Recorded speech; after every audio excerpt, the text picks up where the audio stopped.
Namaste and welcome to Lahari's classes. Welcome back to AP Kaushalam Skill Test series. ఈ వీడియోలో నన్ను కౌశలం ఎగ్జామ్లో అడిగిన టెక్నికల్ టెస్ట్ క్వశ్చన్స్ అండ్ ఆన్సర్స్ని డిస్కస్ చేస్తాను.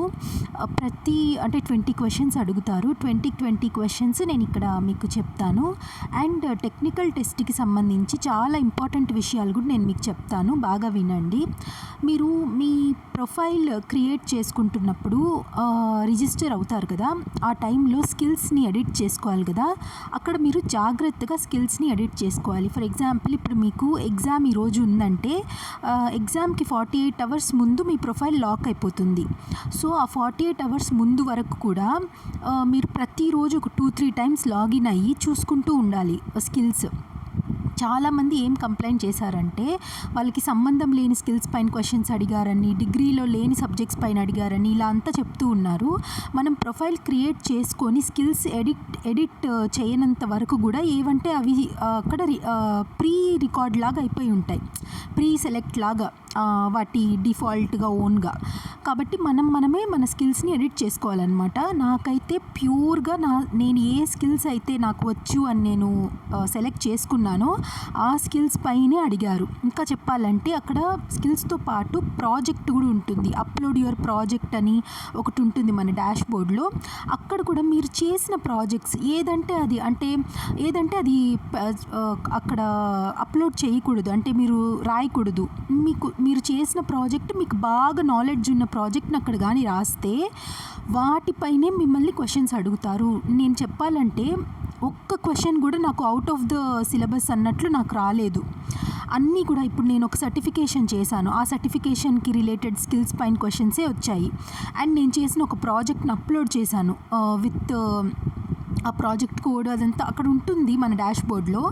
ఆ ప్రాజెక్ట్ డిస్క్రిప్షను, దానికి వాడిన ప్రోగ్రామింగ్ లాంగ్వేజెస్ ఇలాంటివన్నమాట.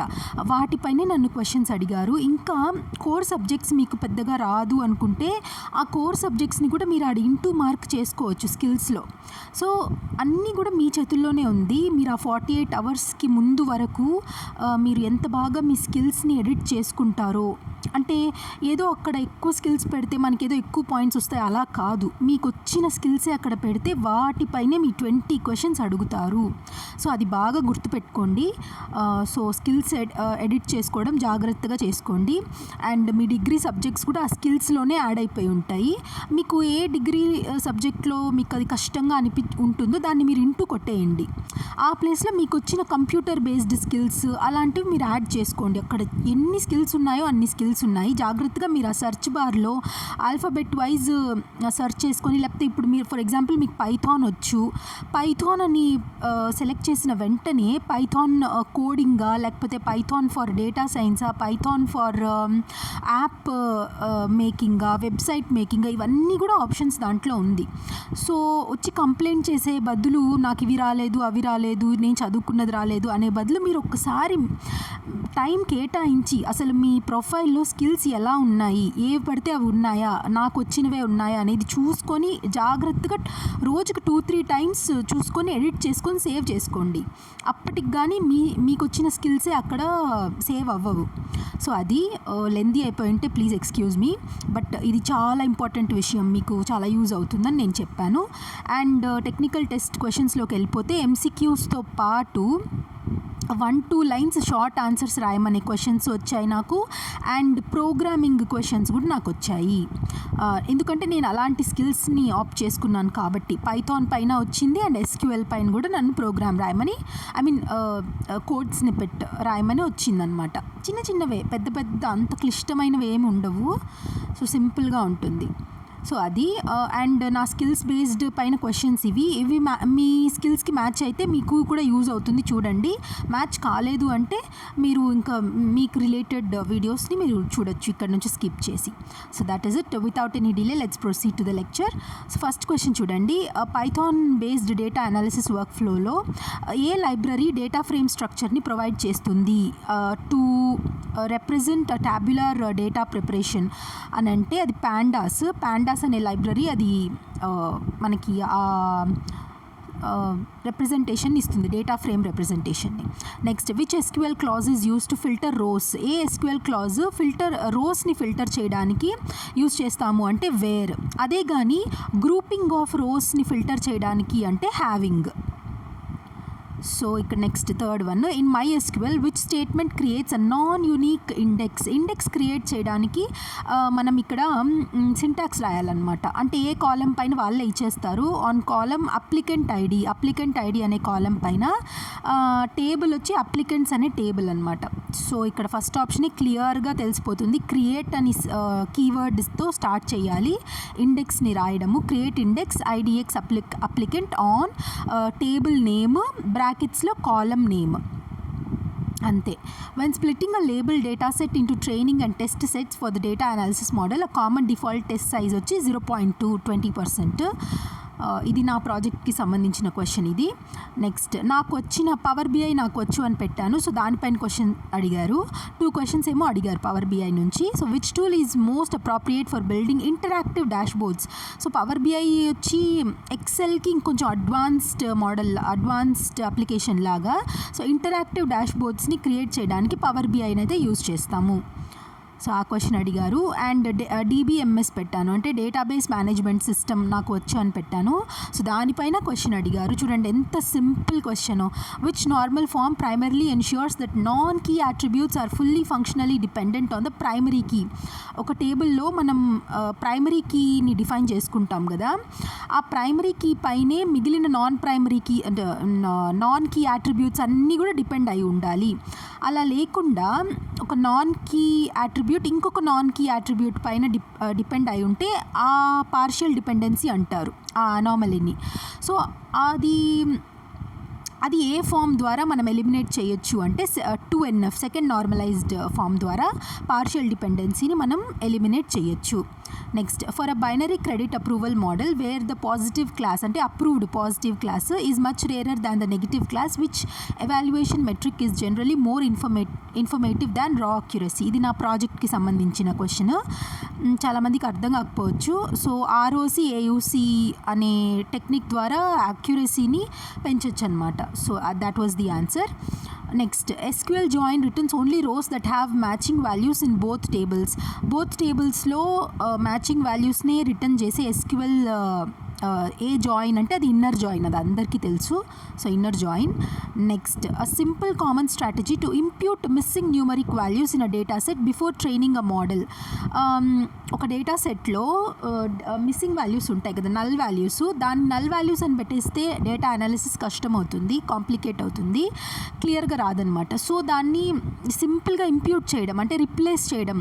ఏ వాల్యూతో మనం రిప్లేస్ చేయొచ్చు అంటే mean or median of the data set. ఆ డేటా సెట్ మొత్తానికి మీన్ మీడియన్ వస్తుంది కదా, దాంతో మనం ఇంప్యూట్ చేసుకోవచ్చు నల్ వాల్యూస్ని. So when saving a trained scikit-learn model for use in Python which approach is commonly recommended to serialise large models efficiently. ఇది నా ప్రాజెక్ట్కి సంబంధించింది. scikit-learn మోడల్లో దీని ఆన్సర్ వచ్చి use joblib.dump to serialise the fitted model. Fitted మోడల్ని సీరియలైజ్ చేయడానికి ఈ లైబ్రరీని అయితే మనం యూజ్ చేస్తాము. సో అది ఇక్కడ answer. Next which of the following are valid feature selection or dimensionality reduction techniques you could apply when preparing features for a model. ఇది డేటా అనాలిసిస్లో ప్రెడిక్షన్లో నా ప్రాజెక్ట్కి సంబంధించింది. So dimensionality reduction technique use చేసేది ఏంటి అంటే PCA correlation based feature removal and backward or recursive feature elimination. ఈ 3 ఆప్షన్స్ కరెక్ట్. అక్కడ choose more than 1 correct option అని ఉంటుంది. ఒక్క ఆప్షనే కరెక్ట్గా ఉంటుంది, ఒకటి కంటే ఎక్కువ ఆప్షన్స్ కరెక్ట్గా ఉంటాయి. మనము ఆ అన్ని ఆప్షన్స్ని సెలెక్ట్ చేసుకుంటేనే మనకి మార్క్స్ అనమాట, ఫుల్ మార్క్స్, లేకపోతే ఫుల్ మార్క్స్ రాదు. సో జాగ్రత్తగా అక్కడ చూసి మీరు సెలెక్ట్ చేయాలి కరెక్ట్ అయిన ఆప్షన్స్ అంతా. Next which SQL statements are commonly classed as data definition language. DDLగా మనకు ఉంది కదా SQLలో, DDL, DML, DCL, TCL అని ఉన్నాయి కదా. సో డేటా డెఫినిషన్ లాంగ్వేజ్లో యూస్ చేసే ప్రైమరీలీ మోడిఫై డేటాబేస్ స్కీమా ఏ కమాండ్స్ అంటే ఆల్టర్ అండ్ డ్రాప్. ఈ 2 ఆప్షన్స్ కరెక్ట్. సో 2 ఆప్షన్స్ని మీరు టిక్ చేయాలన్నమాట. Next which techniques help reduce model over fitting when training credit approval classifier. ఇది నా ప్రాజెక్ట్కి సంబంధించిన క్వశ్చన్. దానికి ఆన్సర్ ఏంటంటే cross validation, regularisation, early stopping during training అనమాట. సో మీ ప్రాజెక్ట్స్ మీరు బాగా నాలెడ్జ్ ఉండాలి. మీకు ఒక్క ప్రాజెక్ట్ తీసుకోండి, బాగా నాలెడ్జ్ ఉన్న ప్రాజెక్ట్ నాకు వచ్చు అని అక్కడ ప్రాజెక్ట్ సెక్షన్లో మీరు రాయండి, టైప్ చేయండి. సో దానిపైనే క్వశ్చన్స్ వస్తాయి, సింపుల్గానే ఉంటుంది. So which of the following are direct benefits of normalising a relational database for the applicant table. ఒక అప్లికెంట్ అనే టేబుల్ని నార్మలైజ్ చేస్తే డైరెక్ట్ బెనిఫిట్స్ ఏంటంటే నార్మలైజేషన్ ఎప్పుడు కానీ డేటా రిడెండెన్సీని తగ్గిస్తుంది and smaller disk usage due to less duplication తగ్గిపోతుంది కాబట్టి డిస్క్లో మెమరీ స్పేస్ కూడా తగ్గుతుందన్నమాట. అది దాని యొక్క అడ్వాంటేజెస్. నెక్స్ట్ షార్ట్ ఆన్సర్స్ రాయాలి, అంటే 1 to 2 లైన్స్లో ఆన్సర్స్ రాయమని ఇచ్చారు. ఇదనమాట. ఫస్ట్ క్వశ్చన్ వచ్చి list 5 example input features you would consider including one building a prediction model. ఇది నా ప్రాజెక్ట్కి సంబంధించి ఇన్పుట్ ఫీచర్స్ని నన్ను అట్లీస్ట్ 5 రాయమన్నారు అనమాట. నేను అది రాశాను, అక్కడ జస్ట్ టైప్ చేయడం అంతే. Next 16th one, write a single SQL query that computes the approval rate, అంటే percentage approved grouped by employment status from a table applicants అనే టేబుల్ నుంచి మనం మీ కోడ్ రాయాలన్నమాట SQLలో. Where approved is 1 and for approved and 0 for otherwise. Approve అయితే 1 అయితే approve అన్నట్లు, 0 అయితే నాట్ అప్రూవ్డ్ అన్నట్లు. సో దానికి కోడ్ ఏంటంటే సెలెక్ట్ ఎంప్లాయ్మెంట్ స్టేటస్, మనకు చెప్పేస్తారు ఏది కావాలి అని, ఏవేవి మనం చూపించాలి అవుట్పుట్లో అని. ఎంప్లాయ్మెంట్ స్టేటస్ అప్రూవ్డ్ కదా. So round of sum of approved by count star, అంతే కదా. ఎంతమంది అప్రూవ్ అయ్యారు డివైడెడ్ బై మొత్తం, కౌంట్ స్టార్ అంటే మొత్తం rows divided by number of rows into 100, అప్పుడు పర్సంటేజ్ వస్తుంది కదా. సో ఇంటూ 100, 2 ఎందుకు అంటే 2 డెసిమల్ పాయింట్స్ వరకు మనకు ఇవ్వాలి అని. ఫర్ ఎగ్జాంపుల్ ఇట్లా 98.02% అన్నట్లు ఆన్సర్, 2 డెసిమల్ వాల్యూస్ వరకు ఇవ్వాలి అన్నట్లు. యాజ్ అప్రూవల్ రేట్ పర్సెంట్, ఇది ఒక కాలమ్గా మనము ఇస్తాము. అండ్ ఫ్రమ్ అప్లికెంట్స్ టేబుల్ వాళ్ళే ఇచ్చేసారు. గ్రూప్ బై ఏం చేయాలి అంటే ఎంప్లాయ్మెంట్ స్టేటస్ పైన గ్రూప్ బై చేయమన్నారు, సో గ్రూప్ బై చేసాం అంతే. Next 17th, name 1 simple resampling technique and 1 algorithm level technique to handle class imbalance in your project dataset. నా ప్రాజెక్ట్ డేటాసెట్ సంబంధించింది ఏంటంటే దీనికి ఆన్సర్ స్మార్ట్ అనాలిసిస్ అని ఒకటి ఉంది, అదనమాట. సో అదంటే నా ప్రాజెక్ట్ కాబట్టి మీకు మీ ప్రాజెక్ట్కి సంబంధించినట్లు అడుగుతారు షార్ట్ ఆన్సర్స్లో. Next briefly describe 1 practical approach to surface model predictions from a Python trained credit approval model inside a Microsoft Power BI dashboard for business users. ఎందుకంటే నేను పవర్ BIని అండ్ నా పైథాన్ బేస్డ్ మోడల్ని కంబైన్ చేసి నేను project చేశాను. So అందుకని ఆ కంబైన్ చేసినప్పుడు ఏ స్టెప్స్ అప్రోచ్ మీరు తీసుకున్నారు అనేది స్టెప్స్ వైజ్ నేను రాయాలి. సో అక్కడ నేను రాశాను అలా అనమాట. Next provide a short Python code snippet that trains a logistic regression on features X and target Y, performs a train test split, fits the model and prints the ROC AUC on the test set, assume scikit learn is available. అంటే ఇది నా ప్రాజెక్ట్కి related. So నా ప్రాజెక్ట్లో scikit learn use చేశాను and logistic regression base చేసుకొని నా project చేశాను. సో అందుకని ఇలాంటి క్వశ్చన్ ఇచ్చారు. ఇది మీకు అర్థం కాకపోయినా పర్వాలేదు, బట్ నాకు ఇలా ఇచ్చారు అని చెప్పడానికి నేను ఈ వీడియో చేస్తున్నాను. అండ్ నెక్స్ట్ MySQL కోడ్, ఇది సింపుల్, ఇది ఎవరైనా చేసేయచ్చు. Provide a MySQL code snippet that creates an index to speed lookups. అంటే అంతే కదా, ఇండెక్స్ని ఎందుకు క్రియేట్ చేస్తాము, లుకప్ని స్పీడ్గా చేయడానికి. ఆన్ అప్లికెంట్స్ బై SSN అనేది ఒక column name and then shows a query that uses that index to count approved applicants for a specific SSN value. So మీరు స్పెసిఫిక్ SSN వాల్యూ ఇచ్చినప్పుడు ఎంతమంది అప్రూవ్ అయ్యారు అప్లికెంట్స్ అనేది మనం టేబుల్లో చూపించాలన్నమాట. అలాంటి క్వైరీ రాయాలి. సో అది ఎలా రాయాలి అంటే ఫస్ట్ ఇండెక్స్ క్రియేట్ చేసి రాయమన్నారు. సో ఇండెక్స్ క్రియేట్ చేయడానికి సింపుల్గా create index IDX applicants SSN అని ఒక పేరు ఇచ్చేసాము. ఆన్ ఏ టేబుల్, అప్లికెంట్స్ అనే టేబుల్, బ్రాకెట్స్లో ఏముండాలి, ఏ కాలం పైన ఇండెక్స్ క్రియేట్ చేస్తున్నామో ఆ కాలం పేరు ఉండాలి, దట్ ఈస్ SSN. నెక్స్ట్ ఇది అనమాట actual code snippet. Select count star.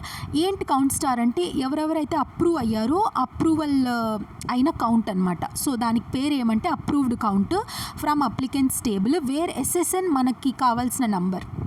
ఇప్పుడు for example me SSN me ID number ఇవ్వడం అలా ఇచ్చేసి ఒకవేళ అప్రూవ్ అయితే స్టేటస్ అప్రూవ్డ్ అని వస్తుంది, లేకపోతే లేదనమాట. And status is equal to approved. Both approve అయి ఉండాలి, మీకు మీ ఇచ్చిన ఐడి నెంబర్కి అప్రూవ్డ్ అయి ఉంటేనే ఆ కౌంట్ స్టార్ అనేది మనకి చూపిస్తుంది అనమాట.